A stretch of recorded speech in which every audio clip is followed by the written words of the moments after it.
Hello, everyone. Welcome to Crime on the Record. My name is Jason, and I'm here with my wife and co-host Candace.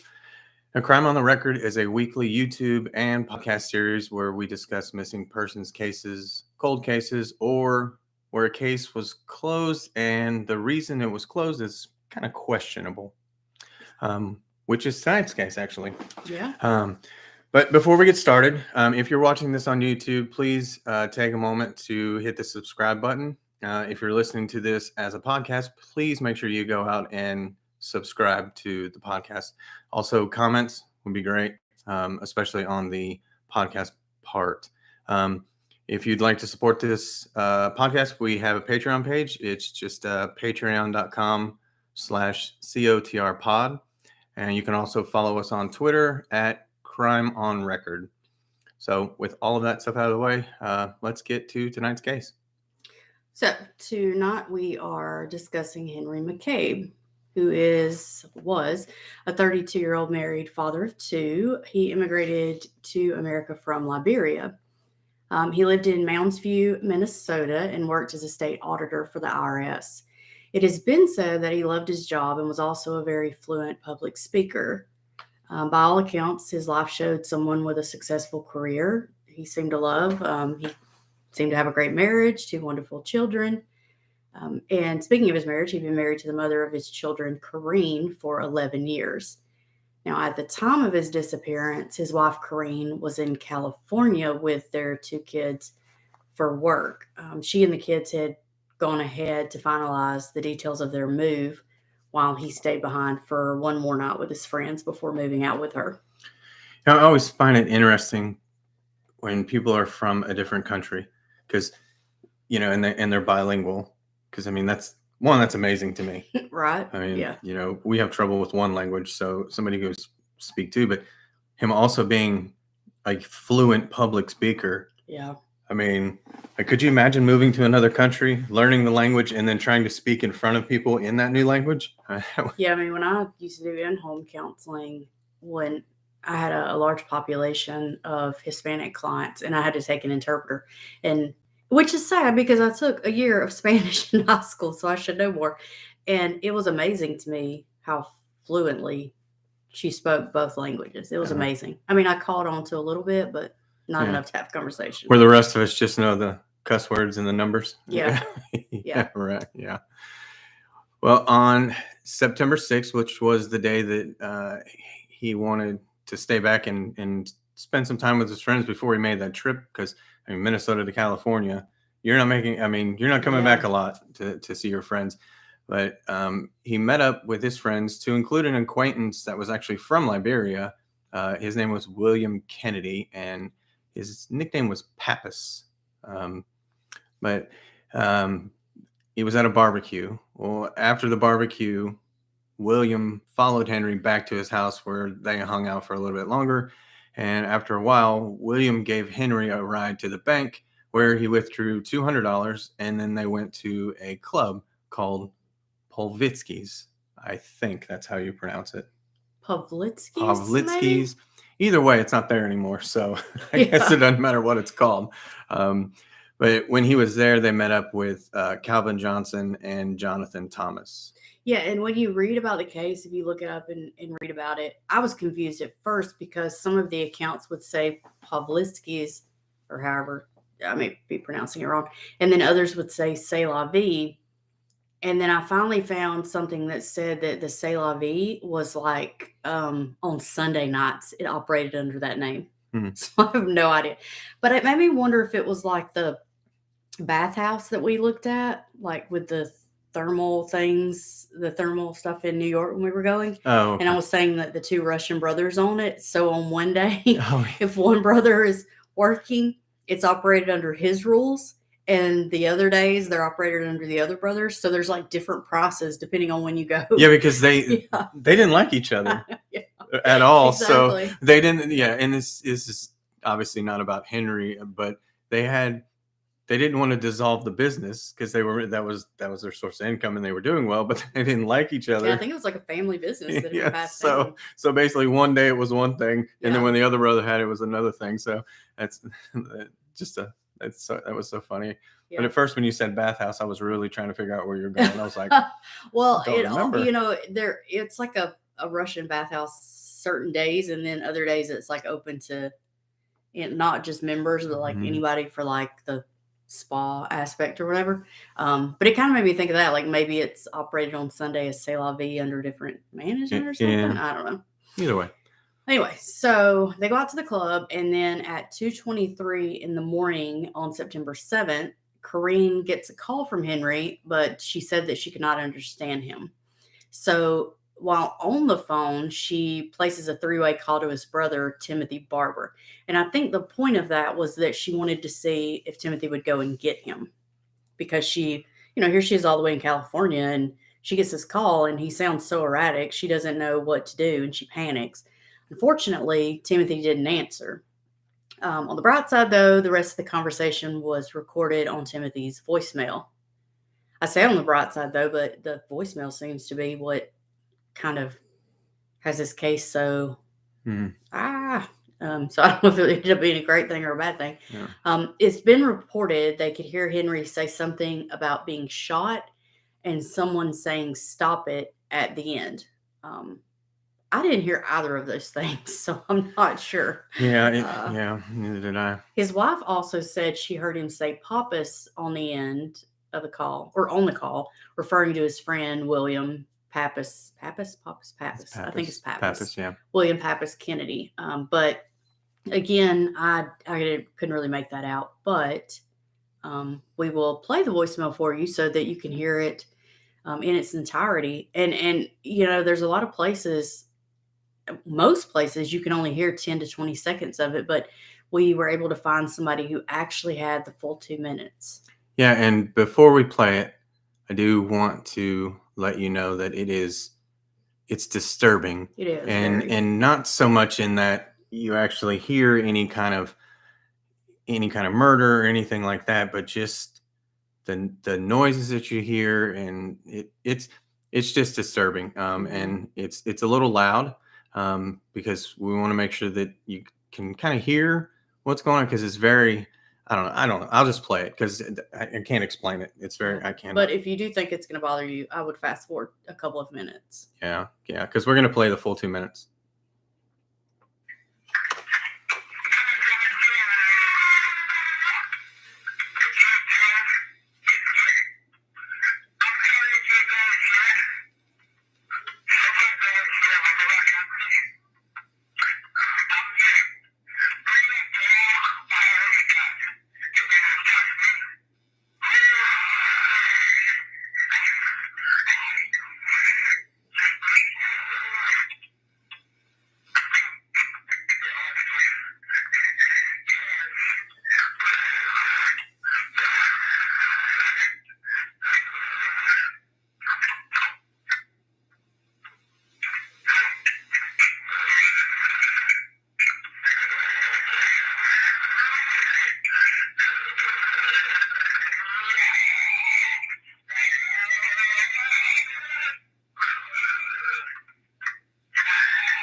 I heard it that time.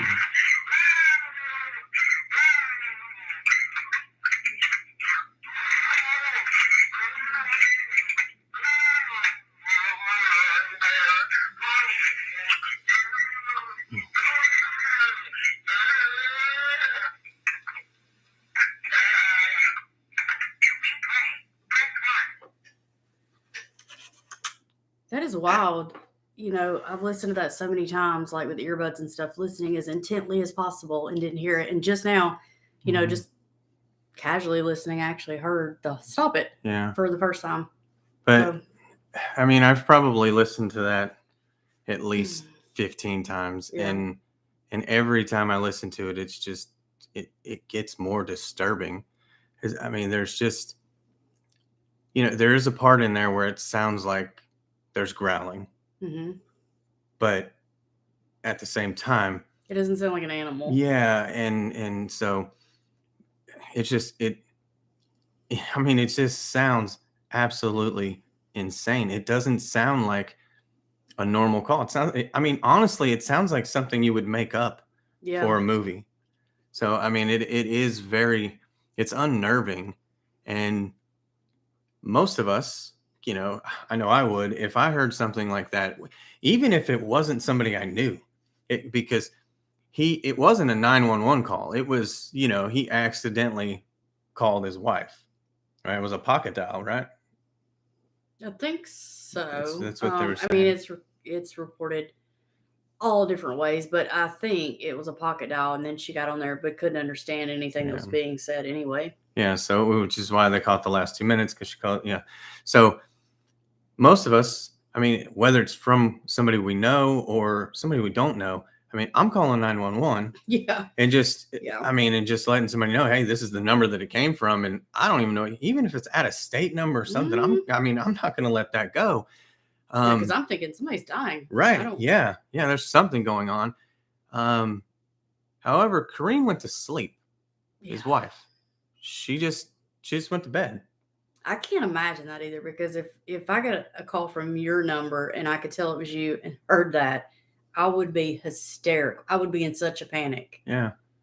And you're in California. Hmm. He's in Minnesota, and you hear that, and the last night is supposed to be him out with friends having a good time. That does not sound like a good time. No. It sounds like the exact opposite of a good time. And like we said, Corinne just went to sleep. She, for whatever reason, and it wasn't actually until Henry's brother Timothy heard the message later that morning that he immediately filed a missing persons report with police. Yeah. Thank goodness. I mean, Yeah. I 'cause- mean, it's a good thing it's a good thing she did that three-way call and at least got his voicemail. Because I yeah. mean, if he hadn't heard it, would he have called? Would she have Yeah. called rather? I Yeah, don't and know. I think don't he know. even said that he called around to like hospitals and stuff first, and then when he couldn't find him, he immediately called the police and filed a report. So, I mean, to my knowledge, nobody else had even called hospitals or anything. They weren't even looking for him. So, I don't even know where she thought he was. Like, just passed out at home after a night of partying. Yeah, I don't know. I don't know. So the police speak to William Kennedy, and he tells them that they left the bar around 1:40, and then he gave Henry a ride. So during the ride, he said Henry was having an argument with his wife over the phone. Oh, come here, buddy. Sorry. Our schnauzer is chill Everybody's favorite schnauzer. until we start recording, and then he just everything. He's so extra. Sorry. He can't stand not to be right here. Sorry about that, guys. So our little mascot. Okay, so anyway, during the ride, he said that Henry was on the phone having an argument with Corinne. Even though Henry's house was only 2 miles away, William said that he wanted to be dropped off at a gas station. So he said he drops him at the gas station at the Super America gas station on 73rd Avenue between 2 and 2:15 in the morning. He also mentioned that he still had Henry's keys and that Jonathan, one of the other guys that had been out with him at the club, had Henry's wallet. He said they did this because Henry was too intoxicated, that they wanted to make sure he couldn't buy more drinks or try to drive. He did return the wallet to the police, though. Yeah. Oh, that's a bit strange, but we'll get to that in a bit. Police also spoke to Jonathan, who told them that he had gotten a call from Henry from the club asking him to come pick him up. Oh, sorry. Asking him to come up that night. That's my bad. Sorry. Yeah, asking him to come up to the club that night. And when he got there, Henry was in the VIP area with William and Calvin.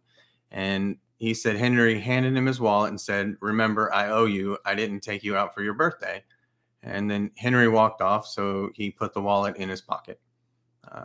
Later, Henry went to the bar and ordered some drinks and told Jonathan to pay for them since Jonathan had Henry's wallet. He said when he tried to pay, Henry's card was declined, so he had to pay $70 from the cash in his wallet. He said when he looked around after that, Henry was gone.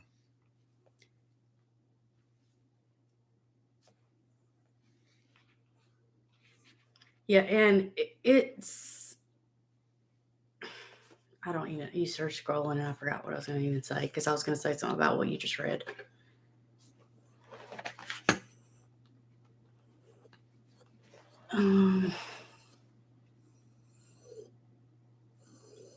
Oh yeah. So about what he said with the remember I owe you, I didn't take you out for your birthday. So, but what was the point of that? So like, I didn't take you out. So here's my wallet with all my money. That didn't really make a lot of sense to me. No. So I'm not saying he didn't say that. It just seems, it's like either he didn't say that and that's a crazy lie to make up, or that kind of shows maybe Henry was completely trash, because it's such an odd thing. It's such a drunk thing to say. Yeah. Here's my wallet, man. I missed your birthday. Like, yeah, and I mean, I can see it being, hey, it's your last night with your buddies, and you really just kind of go crazy. I could see somebody doing that. So yeah. So the club closes, and Jonathan notices a missed call from Henry at 1:50. Then he said at 2:09, Corrine called him and said Henry was acting crazy.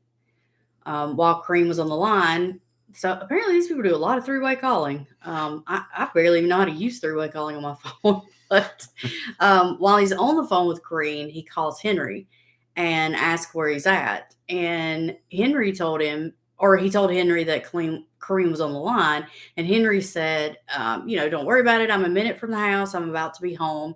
And then he said not to, quote, mind that woman. She drives me crazy.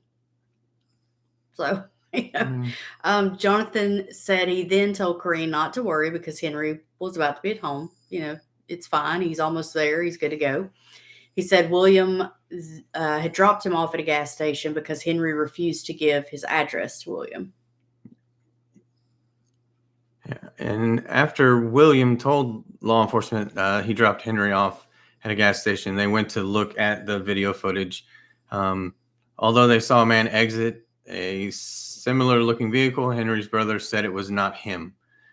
Which, I mean, I guess it's good. Hey, this gas station, you go grab the surveillance video. You see something that looks like, a man exiting a car that looked like Williams. And we've seen some of those videotapes. I mean, some of them are horrible. You're like, is that even a person? Yeah, it's very hard to see. But when Corrine looked at the Google Timeline application on his phone, which showed the last pings on his phone, it indicated he was in Spring Lake Park near the intersection of Rice Creek Road Northeast and Benjamin Street in the city of Fridley.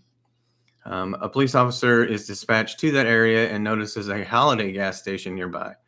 He spoke with the manager and was able to look at the surveillance footage from the night Henry disappeared, and they found what appeared to be William dropping Henry off at 1:58. His car then drives off, and Henry is seen walking in the direction of Northeast Central Avenue. So the first gas station was Super America. Mm-hmm. And apparently that one was incorrect. And then the second one was this Holiday convenience store, which is a few miles difference. Yeah. I mean, they confront William about it, and he tells them that what happened was he planned to leave by himself. Like he, took Henry to the club, went in there, had a good time, but that, he thought that was kind of the end of their night together and that he had planned to leave alone. But that as he was leaving, Henry ran up and kind of, gave like a motion and then jumped in the passenger seat. But when he got in, he was on the phone. So William says he's, in his passenger seat, he's on the phone, and that, he couldn't really get his attention and he didn't know how to get to Henry's house from there. So he just started driving. He said that, at some point Henry finally got off the phone. And so he asked Henry for directions. And then Henry just said he could let him out of the gas station. He said he hadn't been paying attention, so he must not have realized he had driven quite that far And so he got the gas station wrong. I guess he said that, when they asked him about the gas station or asked him about that night, he drove back through and the first thing he passed was the Super America. And so he just assumed that was the one he had dropped him at. He said, I really didn't. I mean, the way he explained it in his statement when I read it was, I didn't really realize I drove that far. So when I rode by, I was like, oh, that must be it. Yeah. And when we're talking about distances, those two gas stations being, a mile and a half, 2 miles apart, that's not very far when you're driving. Yeah. But when you're walking, because, as we talked about, he got out. But there's a map of all these places that we'll throw up on our website at cotrpod.com, so you can see, like, it shows where Henry's house was, where the club was, and then where the two gas stations were, and where Henry is eventually found. Yeah. So the police then go to speak to his coworkers, and they tell them that Henry had recently had a poor work review, but he had been expected back at work on the 8th, so, the next day. But since he sometimes uses flex time, they didn't really worry until he didn't show up on the 9th, which, a lot of people do that. Mm-hmm. Their thing is, as long as you work your hours, they don't, they give you flexible time. You can work whatever hours you want to.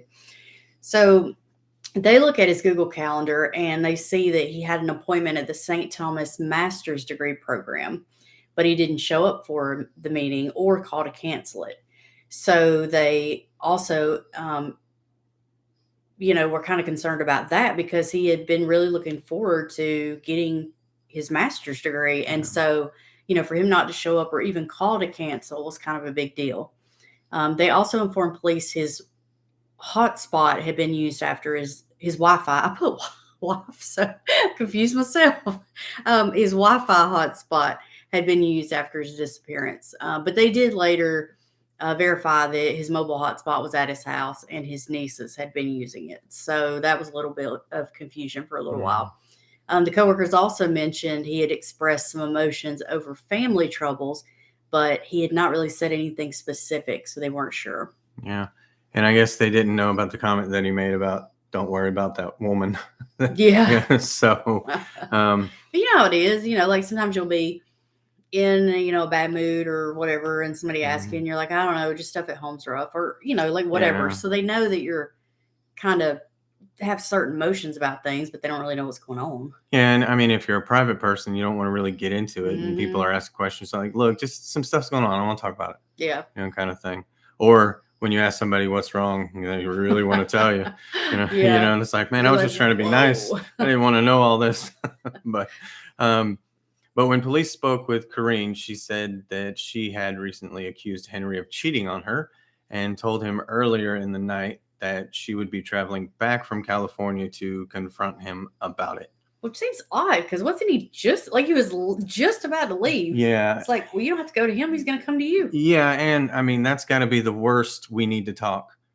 Yeah. Because I mean, if I'm, 10 minutes from the house and I get a text from you that says, when you get home, we need to talk, I'm going to be like, trying to figure out if I did anything wrong. I know that I didn't, but I'm trying to figure it out. I can't imagine, like, hey, I'm coming from California and we're going to talk when I get there about this. I mean, not a good thing. She did say he wanted to move back to Liberia to become president and that he had been offered a government job there. But they couldn't have left the country at the time because Henry didn't have a passport. And Corrine believed he could be on the East Coast in hiding. Yeah, because she has said that she would firmly believe that he could have gone back and that it's fairly easy to get a passport, a fake one made. But that I believe she said it was his cousin that he would have had to go through to get the passport, and the cousin hadn't heard from him. So I guess her thought was, well, if he didn't go to him, he didn't go to anybody. Right. So, even though he got this job offer and I would have said he could have gone back to Liberia, I don't think he did. So yeah, because if you're going to do something like get a fake passport and you have family that can do that, you're definitely going to go to them. Yeah. Yeah. So police subpoena Henry's phone records, and they received the call logs from the previous 30 days. They showed his phone made a call at 3:26 a.m. on the 7th to a certain number. And I just didn't put the number because it's really not that relevant. I mean, it's just a bunch of long numbers nobody's Yeah. going to remember, and it's Well, not there. I mean, it doesn't work. Yeah, and we called it Yeah. because I was interested to see if the number was still in service or Mhm. whatever. So I called it, and it was not. So, But if you're keeping up with these times, I mean, that's pretty interesting that that voicemail was left at 2:28, mhm. and here the phone is making a call at 3:26.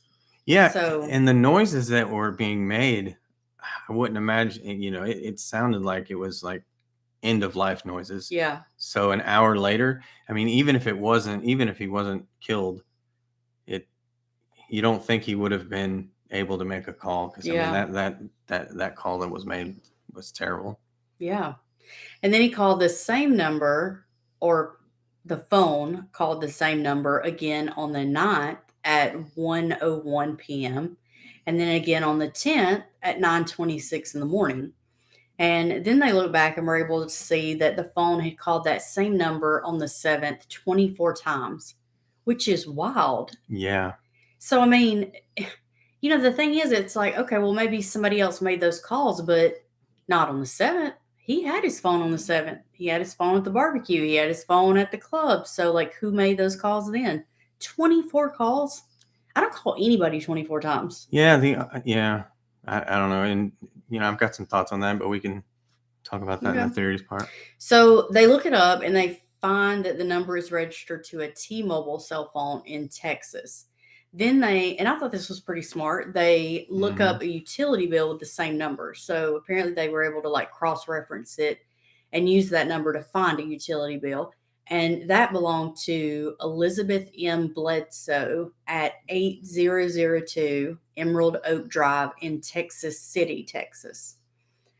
So they did the same thing we did. They called the number, but unfortunately, they got the same message we did, that it said, this phone is no longer in service.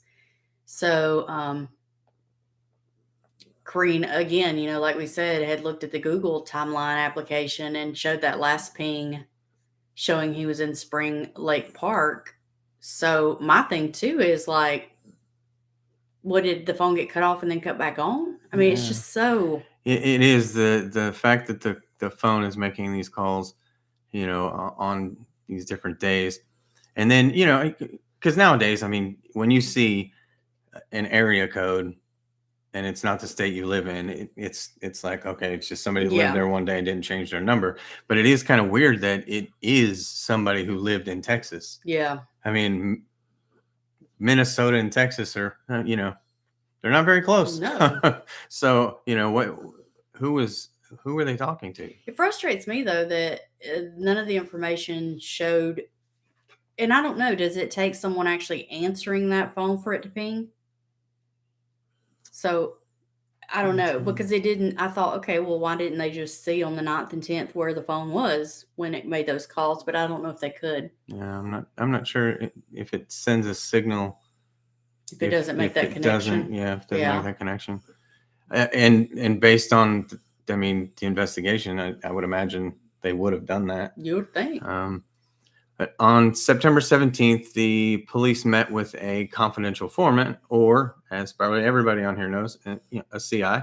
The CI told them that he had known Henry for a long time, but he knew him as Joseph McCabe. And he said on September 12th, he was at a search party and saw four men he knew standing huddled together.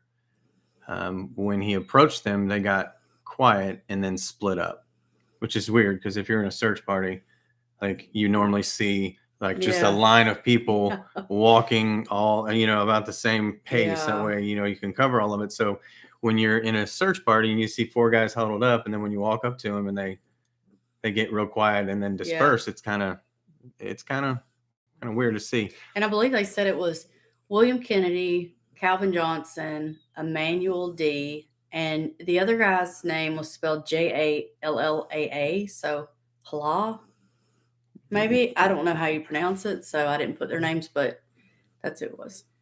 Yeah, he said, the CI said he approached William Kennedy and said, "I know what you know," or "I know what you know."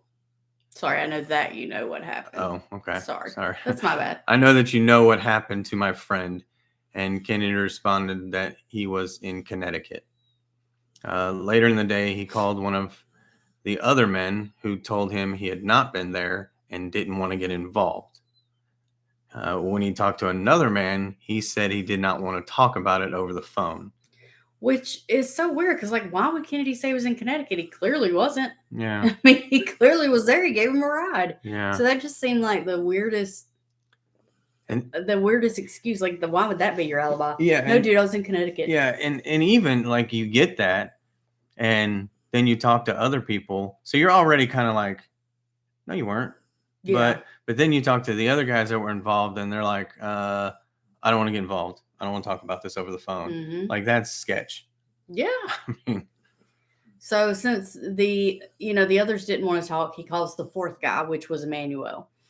He asked him what had happened at the barbecue since he had been the one to host the barbecue at his house. Emmanuel responded, quote, "I am not going to be involved and I'm not going to talk about it." He told Emmanuel, quote, "Your friend Kennedy killed my friend and I want to know why." So he didn't say anything. A little later, Emmanuel's brother JR called him and said they would not discuss it over the phone, but they could meet him face to face on Saturday to talk. However, whatever happened was not disclosed in the police records, and the CI did not provide any evidence to back up his beliefs. So, like, I don't know how they just let that go. It looked like when I was looking through the statements, it was cut off. So it looked like maybe there had been a little more to it, but apparently it still amounted to nothing since they didn't disclose in the records what had supposedly happened. I'm guessing the talk never happened, probably. Um, he did say he had heard the voicemail and that he heard Henry say he was from Lofa County, which is where he was from in Liberia. So he felt like that he could hear him talking and saying that. so the CI sounds like he's pretty confident.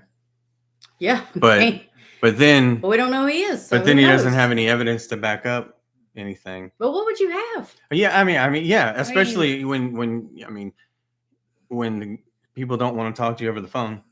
I mean, you couldn't even record anything. So you've just got a confidential informant who a lot of times are people of shady backgrounds anyway. So it's That's like, why they're CIs. yeah. So I mean, it's hard to take their word for it when you don't have at least a little bit of evidence to follow up on. Mm-hmm. On October 2nd, an anonymous letter was delivered to the New Brighton Police Department.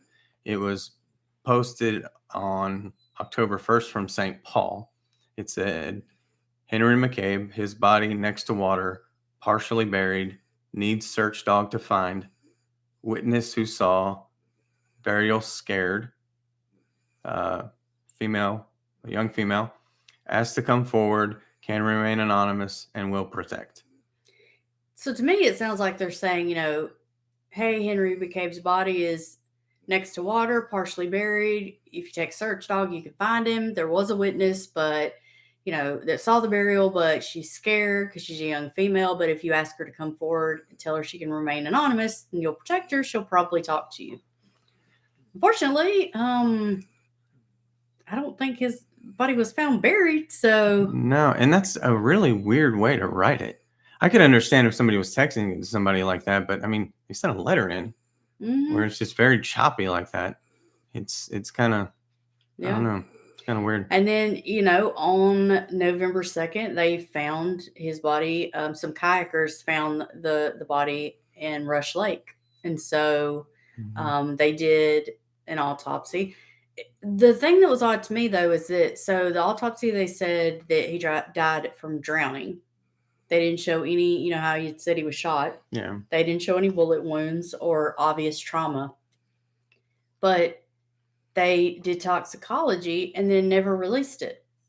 So, yeah, I've seen rumors on like Reddit and stuff about what his alcohol was, but I don't know if people are even being serious because I couldn't find where they ever released the tox screen. The people that were talking about it said that it was like 0.05. Well, that's not even Yeah. legal. I mean, the legal limit. Yeah. So, I don't know, It's strange. And especially in an investigation like this, to not release the tox screen. Mm-hmm. I mean, because because they put cause of death, drowning, manner of death undetermined. So, I mean, so cause of death, okay, manner of death. Why wouldn't they? What kept him from saying it was a suicide? yeah. I mean, I guess not having proof of it either way. Okay. So we have some thoughts, and we'll get into some theories about what we think. And on our show, we like to, when we do any kind of speculation or theories or whatever, we like it to be evidence based or at least logical. We're not calling anyone out and saying that this is exactly what happened. It's important for us to say that. But the longer the time goes by, the thing is, like on new cases, there is no evidence yet. Mhm. And so, we're really big on not really speculating a lot at all because there's no evidence to back any of this up. Yeah. But I mean, the longer it goes on, the more speculation does come in because you're basing the speculation on facts and evidence that have come in. Yeah. So the timing of it, staying one extra night could say suicide because he could have had his wife and his family go ahead of him, and then that way they wouldn't be there for when it happened. But it could also be foul play.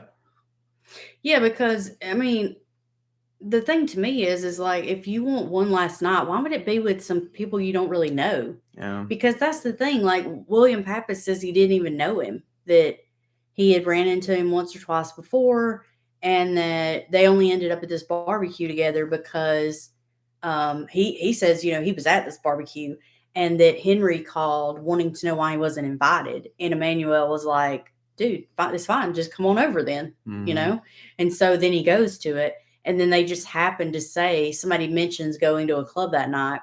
And so Henry's like, hey, y'all come over to my house. We can hang out. My wife's gone, we'll hang out and then we'll all go. And William said that he was the only one that took him up on it. And he said the reason he did was because he knew if he went home, his wife wouldn't let him leave again. So, he was like, it was kind of like coincidental that, Yeah, and if you're saying you're staying back to hang out with friends, but you're not invited to stuff, and you're trying to get people to hang out with hey, let's keep the party going, and it seems kind of strange. Yeah.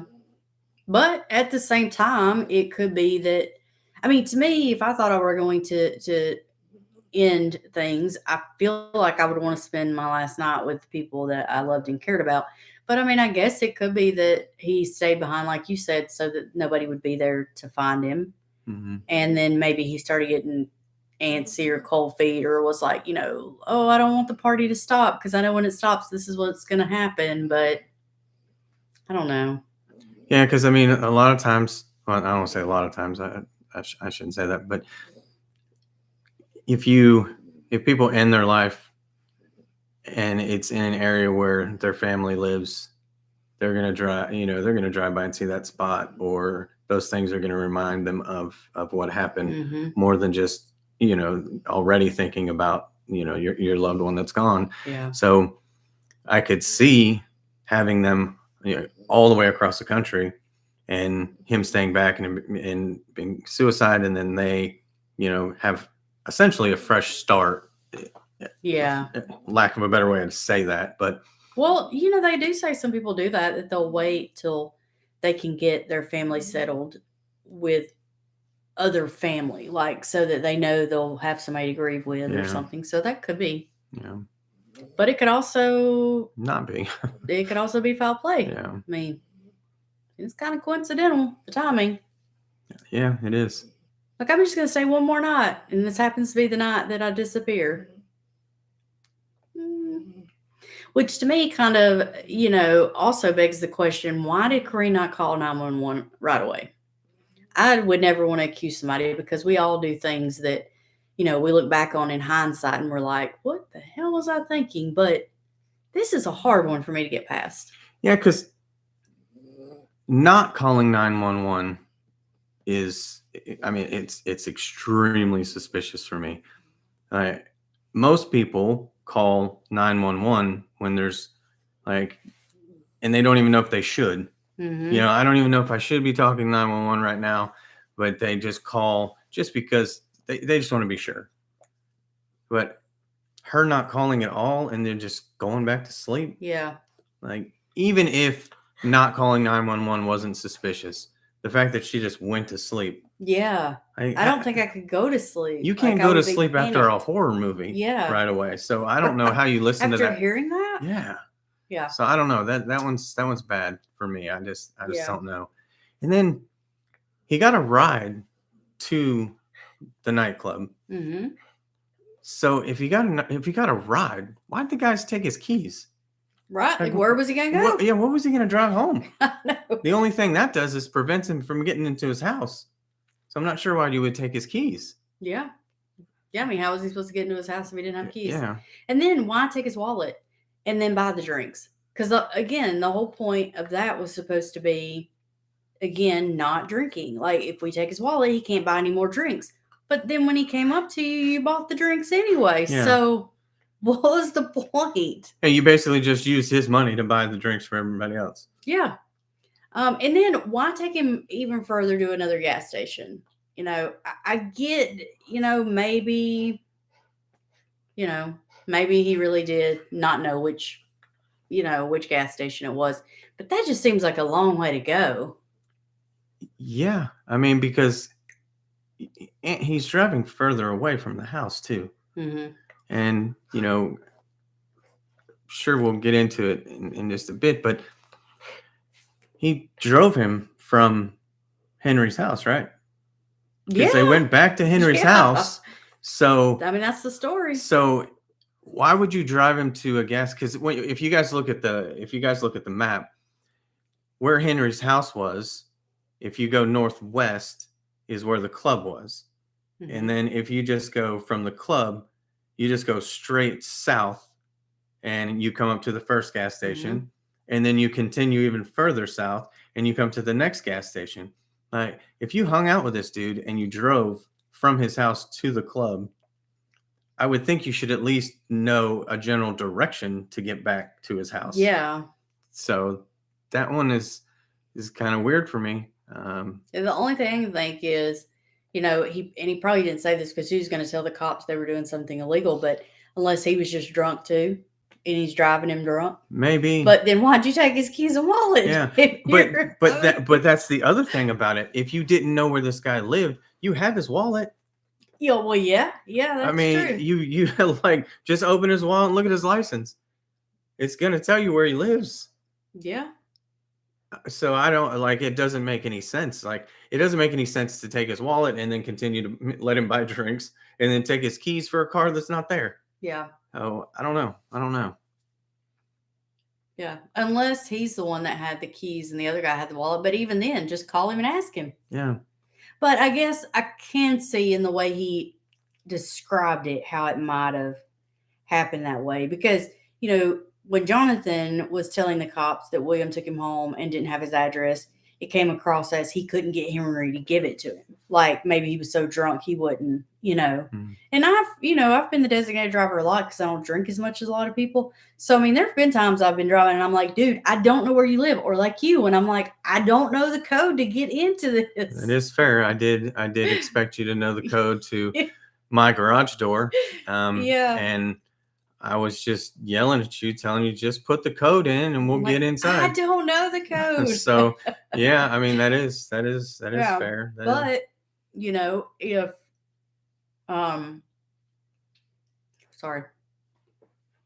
if he had just planned to leave on his own and then Henry jumped in the car and Henry was on the phone, then I could see how it wasn't necessarily like he's asking and Henry's not giving it to him. It's just like, oh my God, this guy over here arguing with his wife. All right, fine, I'll just start driving. And then when he gets off, I'll ask him. it's hard for me because this guy lives in that area Mm-hmm. and he was at Henry's house. Yeah. And he drove in the exact opposite direction. Yeah. So whether you know exactly where this guy lives or not, you know the direction that you came from. Yeah. So that's very difficult for me to get past as well. It is. Yeah. Because I feel like if I was going to just drive, I'd have been like, okay, well, I know we came from that way, so I'll just head that way. Yeah. And you're terrible with directions, and I feel like you could even do that. Yeah. And, yeah. I mean, I would know like the general area I came from. I mean, you get lost like getting out of our driveway sometimes. Okay. It's not that bad. It's not that bad. Okay. So there's not tons, but there's a few different theories. Mm-hmm. So one is that he was drugged at the club and was hallucinating because, just drinking, you're not going to hallucinate with just, drink. I mean, you get drunk, you may pass out, but you're not completely losing it. But, some people think he might have been drugged and he was hallucinating during the call, which, is why he was making all the crazy, sounds and like maybe that he was hallucinating that he saw somebody. So that's who he was talking to. Or, thought somebody was after him. So he's screaming and running. And that, being that he was hallucinating, this caused him to stumble into the lake and drown. Yeah. And I mean, when we were listening to the 911 call and we were kind of talking about could he have been on drugs, I asked, I was like, well, what does it sound like when somebody's on bath salts? Yeah. I mean, because that's the only thing I could think of if he truly was on drugs that would make somebody sound like that. Yeah. I don't know what it sounds like, but that's the only drug that comes to mind that I can think that would make somebody, make those noises, argue with themselves, and everything else. But then there's also obviously suicide. He did. There was reports of marital issues. I mean, I know some guys just joke around about, oh, don't listen to that woman. But I mean, if he was having marital issues, he may have meant that. There was a bounced rent check, the bad work review. It was reported that he really loved his job. So maybe he didn't want to move. Yeah. That's a big difference, Minnesota to California. Yeah. And, if he was, having financial issues, why do you move to one of the most expensive states in the nation? Yeah. Like, just move to Wisconsin where it's cheap. But I think they moved there because of her. Well, I kept reading that they moved because of her job. So, I thought, okay, well, maybe she got a good job. But isn't she an author? I mean, you can write anywhere. Yeah, so. She is. Yeah, she writes sci-fi, fantasy, and children's books. Yeah. Which is an odd combination. But hey, if you can write them, do it. Yeah. But or maybe he made that call and made it sound crazy to throw everyone off before he did commit suicide. I don't exactly know why you would, but I mean, there's when it comes to suicide, there's you really can't rationalize what people do because they can be they can be sad and what you giving stuff away and all those signs of suicide, or they could be extremely happy on the inside or on the outside and live a normal life. And like you've told me, and we've talked about before, people can go through their daily routines up to, like you were saying, going to the grocery store and then knowing that they're going to end their life later that day. Yeah, it's wild. So when it comes to suicide, it's kind of like people that grieve. It's different for everyone. Yeah, there's no rules. Yeah, so I mean, so maybe he did that. I don't know. I would be interested to know if he could swim because, a lot of people that die by suicide with drowning will like tie weights to themselves or something, because once that, instinct kicks in, it doesn't matter how much you want to go. It's hard for people to fight that will to live. I mean, yeah, your body kind of takes over. Yeah. And because, your body's desire to live is a lot stronger than your mind saying you don't want to. Yeah. So like, you would think that if they had found anything weighting him down, first of all, they probably wouldn't have found him. His body would probably be at the bottom of the lake.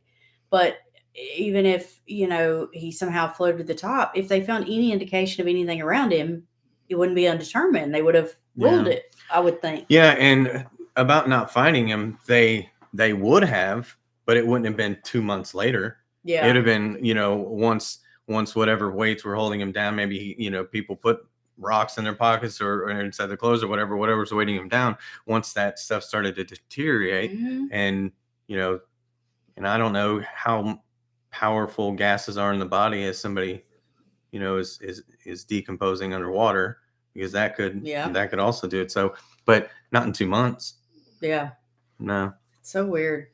There's accident, maybe he drank too much and just stumbled into the lake. But to me, that one seems kind of the least likely, just because it does not account for the call. And the call is the biggest mystery in this entire case. Yeah. And then of course, I mean, we can't not think about murder being the cause of death here, or the manner of death. Uh, Either the friends acted alone, maybe they saw this guy and they saw an opportunity, or or maybe it was with the help of the wife. I mean, what better alibi than I'm in California? So possibly they drugged him and then killed him. It just seems so, I don't know. It's so weird because, with William saying that he didn't really even know him, it's like, well, why would they kill him then? Yeah. But then I do remember us looking at Facebook and looking at different family members, and there was one of the brothers on there that made the comment of how angry he was that, this Pappas guy was acting like he didn't know his brother when he's seen pictures of them together before. Yeah. Now I don't know the picture, so I don't know, Yeah. but he made it pretty clear that he felt like the guy was lying about knowing him. Yeah. I'm not saying that because I don't know. Yeah, but if you take that out of the equation, and if he truly did meet him recently and he was just an acquaintance that happened to meet him at a barbecue and they went out that night, like that, it seems really strange that would result in, hey, I just met this guy, let me go ahead and kill him. So that doesn't make any sense. Yeah, I mean, unless they got into some kind of fight or something, but that just seems so, I don't know. So the other theory when it comes to murder is that he did get out of the gas station. And let's be honest, we know he did. Mm-hmm. If that is him on that tape, Yeah. it showed him getting out and then William's car leaving and taking off down Central. So, Yeah. he got out at the station and walked one way, and William drove off the other way. So that doesn't kind of. Yeah, and going back to William being the one who murdered him, like if they were acquaintances and they just met, like, do you drop a guy off at a gas station and then circle back and kill him? Yeah. Like, I mean, if you didn't have a real motive, and like you were saying, maybe they got into an argument. Well, they could have, but he still got out of the car and left. Mm-hmm. So he went one way, William went the other way. I don't know why you circle back. You already got his wallet. Yeah. I mean, like, what else do you need? And the only thing I could think is if you are in an argument and you do get pissed off at somebody, and even after they leave, you're like, you know what, I'm gonna kill this guy. I would think you just maybe hit him with your car or shoot him. You're not gonna drag him into a lake. And there were no signs of trauma like that they could see. So, some people have suggested that he got out of the gas station and then ran into the wrong person.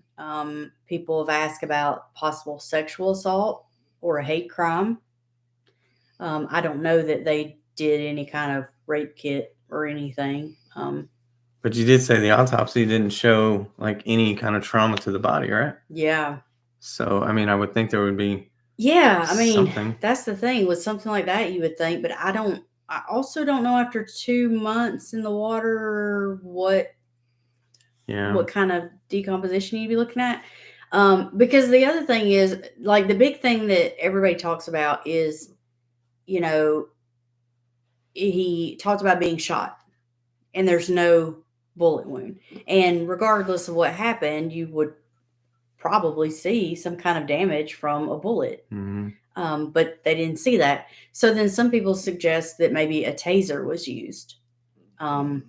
Because the taser, or even someone stabbing him, if they didn't hit bone, there may not have been enough tissue or whatever to still show that trauma, especially taser. Yeah, and when you get tased, like if you've watched videos of people getting tased, like the noises they make. It does sound like I that. mean, they do make some crazy Yeah. noises because, I mean, you don't know. Yeah. Like when that electricity starts going through your body, I mean, people, they do make some crazy noises, Yeah. but not for that long. No. Not for 2 minutes. No. So, but they could have kept shocking. True, yeah. I mean, I honestly, the taser was the one thing that sounded the most likely to me for the noises we heard. Yeah. I mean, just me. I was talking to somebody about it last night, and they are firmly in the suicide camp. And it's so tough. Like, I keep going back and forth because sometimes I'm talking to them and I'm like, you're right. That probably was, him either faking those noises or hallucinating or something, because they don't sound normal, But my hang up with the suicide part, and honestly, I don't have one that I could say I think it's this. yeah. But my hang up with the suicide part is, if he was to walk in any direction, he's going to pass multiple lakes before he gets to the one that he was found in. And where he was, and like I said, if you look at the map, where he was and the gas station where he was and where he was found, there is Long Pond or Long Lake State Park in between those two. And no matter which direction he went, whether he went south or north or just straight east or whatever, that lake is in his way.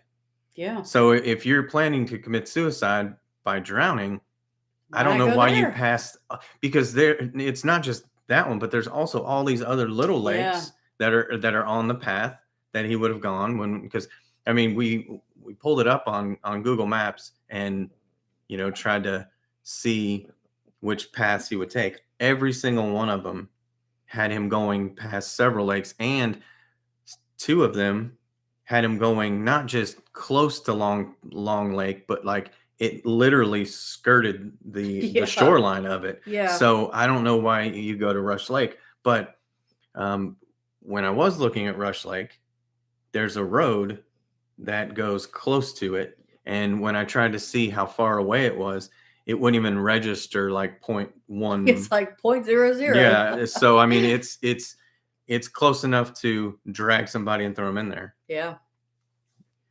So I don't know. It's hard for me to get to suicide, especially if he was drunk or drugged. Yeah, because it's hard too to think that he walked that far. Yeah. Through all of that. Yeah. Through all of this craziness. And because I mean, I don't know. I guess it depends on what kind of drug you were on. If you're on certain drug that's got you all hyped up, who knows? Maybe you took off like a gazelle and ran all the way there. I don't run, so I don't know. But I do know I've been drunk. And, at that level of drunkenness, I can't go 4.5 feet, much less 4.5, 5 miles or however far it was. I mean, it was a pretty good distance. From the gas station to his house was 4.5 miles. From the gas station to Rush Lake, it was, because of the way he needed to go, I think it was almost 3 miles. Yeah. Potentially, if it was murder, they could, because like I said, that there's a few roads that go directly that are real close to that lake. So maybe what if William did drop him off and then for whatever reason circled back, picked him up, took him to that area, took him out of the car, and just was like, if he is super intoxicated or if he is, on drugs, just kind of pointed him in that direction, and he started walking that way, and before he knew it, he was in the water. Maybe he couldn't swim and something happened. So I don't know. I just find it hard to believe that if he did commit suicide, I find it hard to believe that he would have chose that lake. Yeah. Just being so far away and having so many other options. Well, and two, like if it was just drowning, then the noises would have been the drowning, right? Like, I mean, that's what we're saying. Yeah. Well, I guess unless he faked the call. Yeah. But it would have been him drowning, gurgling, and all that stuff, that panic. Because there is one point in it when it goes from just screaming to it sounds genuinely like someone in pain or freaking out or something. Okay, this was 2015. I mean, we just now have phones that are waterproof. So to me, I don't know that phone would have lasted long enough in the water to leave a voicemail of 2 minutes. Yeah. Just, no, it wouldn't have. No, yeah, I'm no. like that. The second water hit it, it would have been like. Well, plus we heard just while we were recording this for the first time, we did hear that stop it. Yeah. So he was either talking to someone, or if he was trying to make it up, but I don't know. Maybe somebody did take him into the lake, and the phone for whatever reason wasn't wet, and somebody was trying to hold him underwater, and they're fighting and doing all that, and he's like, "Stop it!" And then eventually, it goes dead because that. But no, because the phone was used after it. So the phone. That is true. So the phone couldn't have been. And that is wow, that is a really good point. How would that phone have been operable? So if he was murdered and somebody drowned him, then maybe the person that did it took his phone from him and had it in like their pocket or something, and it made it in an accident, made a call while they were doing it. And a lot of people, everybody's saying is they didn't see obvious trauma to the body, but there are people that are asphyxiated all the time and there's no trauma to their body, and that's right after they died being found. Mm-hmm. So I don't know that we could really say that we would have definitely seen trauma to his body. Yeah. It doesn't make a lot of sense any way you look at it. So I mean, and we watch a lot of movies, and not always great ones, but I don't know, it's so hard for me to necessarily buy into he made that call up when I've seen some of the caliber of acting skills that actual actors don't sound that genuinely in pain. Yeah. So to think that just some guy off the street decides he's going to make up a call and it comes out that genuine, I don't know. It's a little hard for me to buy. Yeah. And just to bring them up because they are out there, some people have said animal. I'm not buying that because, well, you'd have some kind of marks. Yeah. And the animal didn't drag him that far to another lake. And no, they didn't throw him in there in one piece. Right. Exactly. So that's, and then there have been people who have said a ghost did it. I also heard a Bigfoot. Yeah. I'm not buying. I don't believe in that stuff. So that one doesn't carry any weight with me at all. Yeah. So if an animal did something, like, it's Minnesota, so they're not there, but I could see in Florida, like a gator coming in, grabbing him and taking him underwater, but there would still be marks because gators grab and roll and tear and everything else. So the animal theory for me, that's out. I think the noises that sounded like an animal was just noises that were being made, and then the phone was also muffled. Yeah. So or cutting in and out or something. So and it did sound like at one point he might have been running. I mean, it did sound like he could have been. Yeah. So I think any of that was just contact with the phone or the connection. Yeah. So the animal theories that are out there and the supernatural theories that are out there. Yeah, I discount those. That's a no for me. That's a no. I don't know. I don't know about the whole suicide thing. Why? Why do it? Why do it? And I guess the other thing that's difficult for me to get past and to actually latch onto what I think happened is we don't have the toxicology report. Yeah. Because if he was just drunk and stumbling down the street, even if he would have stumbled into water, he would have, you could still stop. So without a toxicology report, for me, I can't say it's suicide. I can't say it's murder. I don't think it was an accident. No, I don't think I don't think it was an accident at all. Because that does not account for the call. Yeah. And to me, there's a reason for the call. Whether it's he was being hurt or he was making it up. There's a reason for it. And I say I don't have a theory, but now that we're sitting here talking about it, when you think about why do you have his keys? Why do you have his wallet if he still made him pay? And then them being in that huddle when they're supposed to be searching and and then the CI comes up and saying, one person, oh, I was in Connecticut, and the other guy's like, I don't want to be involved. And the other guy's, I don't want to talk about it on the phone. That pushes me more towards murder. But how many times do we see multiple people involved in a murder where one of them doesn't either talk about it to somebody else, or they get arrested for something and then they use that as leverage to get the charges that they're currently being charged with dropped or reduced. Multiple people usually cannot keep a secret. Yeah. I mean, they just can't. So, and if it was robbery, you think they would have made him go to multiple ATMs until he hit the daily balance, the daily limit that you could take out. And there wasn't any indication of that. Unless, they were talking about him having money problems. Maybe that's all he had. Yeah. Maybe the $200 was it. Yeah.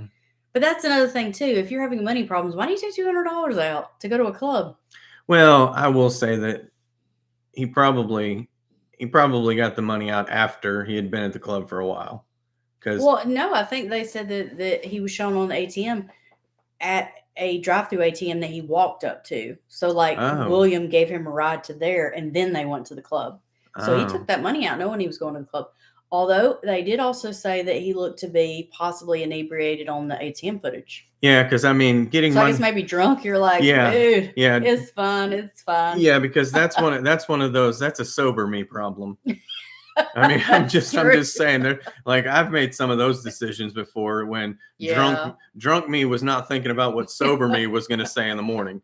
So I mean, so if he's having money troubles, but he still takes out money from the ATM, that sounds like a drunk me making that decision. Yeah. So I don't know. What do you think? I honestly don't know. I really don't. I mean, I think that talk screen and being able to see what happened with that CI would probably give me a lot more of an idea. So, we talked about yesterday, perhaps putting in a Freedom of Information Act to get the file or, whatever they have to send us. But then we were like, because we don't, it's like they take a while to get back and you have to pay for them and all, which is not a problem. It's just, usually as we're getting cases and doing them, we haven't been doing this long enough to have like a long time, enough cases built up that we can wait for 3 or 4 weeks to get something back. Plus for me, if I don't know that we're going to solve this, it feels like an invasion of privacy. It really does. Really does. Because there's just some things that we don't need to know. Mm-hmm. Like the University of Idaho murders. Like, all we need to, like, people want to know everything. Like, we know what caused their death, and that's enough. Mm-hmm. Like, people don't need to know more. It's an invasion of privacy. So, in this situation, I don't think it's going to change much. Yeah. Because even when we saw the toxicology report, it said, he didn't have any drugs in his system. Yeah. And let's say his blood alcohol level was really low.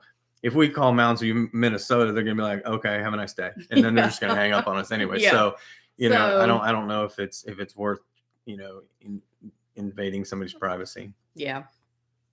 But I'm interested to hear what other people think. So, if you have thoughts on it, shoot us an email. I'd like to hear what other people think. Or if you live in that area and and what went on, or you have more information, we'd love to hear that too. Because we've done a few cases where people were actually from there.